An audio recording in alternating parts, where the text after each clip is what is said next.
Well, it certainly has been a big day on the South African political calendar. Let's get more details now. eNCA analyst Angelo Fick is with us. Angelo, good afternoon to you. Let's talk about Gang and the Democratic Alliance first. I suppose in many ways South Africa's worst kept political secret.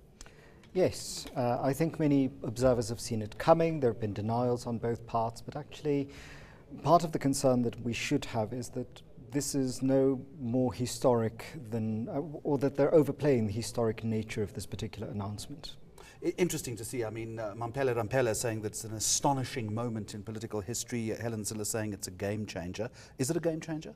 I think for the two figures involved, it's a game changer. But for the larger South African political landscape, Gang wasn't really that strong a political force to begin with.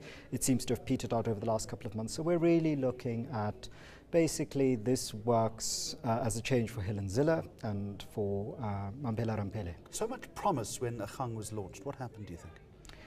My sense was a lack of ability to distinguish itself from other political positions held by established parties. There may have been a funding problem, and there was certainly a problem in connecting with ordinary people on the ground. So surely this was a move as a sign of desperation then. Gang looked at its political options, it looked at possibly the numbers as we approached this election and realized that it didn't have a hope, so let it hitch its wagon to the Democratic Alliance. Or is that too cynical a view? Well, there may be an even more cynical view, which is to ask questions about whether or not this was a move by Gang, or whether this was a move by Mamphela Ramphele.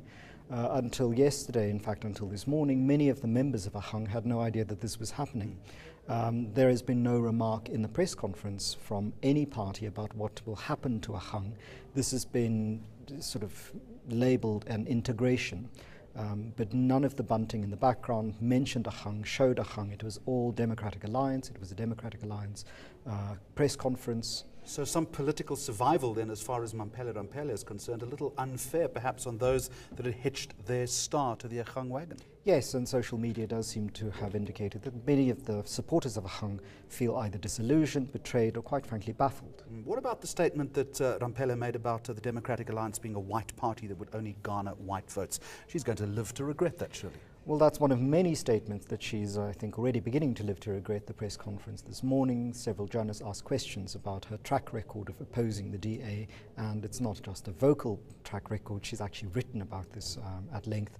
And so I think that the technical committee will have to, that Helen Zille spoke about, will have to be sort of negotiating this process quite carefully.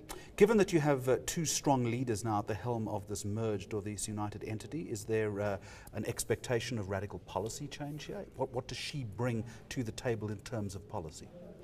Well, that isn't clear because my sense is that there wasn't that big a policy difference between the three major players in this game. That the Democratic Alliance is on record as saying that they don't distinguish themselves very carefully or very elaborately from the ANC policy. And from what we see from Gang, we've heard similar kinds of remarks from Mamphela Ramphele. So my sense is this is much more about personality politics and also the ability to garner votes based on very traditional understandings of South African identity. The fact that she's been pitched as the presidential candidate against President Zuma, what does that mean? Is he going to run for the hills and frighten the man, is it? No, my suspicion is that they needed somebody of substance and gravitas who was a black South African to run up against Jacob Zuma in order to avoid having the race card, as it's often called, played, that they're fronting a white candidate, that it's a white party. In Mamphela Ramphele, they're hoping, one assumes, to have this gravitas and to have the history that Mamphela Ramphele brings with her as an individual rather than what she brings as the Gang leader. It's also indicative of the Democratic Alliance's failure to find that black candidate with gravitas, as you put it. Yes, and particularly an older black candidate who comes with a history of opposition to apartheid that cannot be naysayed by the ruling party. Very quickly, the ANC and its list being delayed today, do we read anything into that? Well, I think the African National Congress had some homework that it had to do, and by that I don't mean, study up homework, but house cleaning. And I presume that they're cleaning up the lists and getting rid of names that may not serve the party's interest. All right, thanks for popping in. eNCA political analyst Angelo Fick with us here on eNCA. Know more about your world. eNCA.com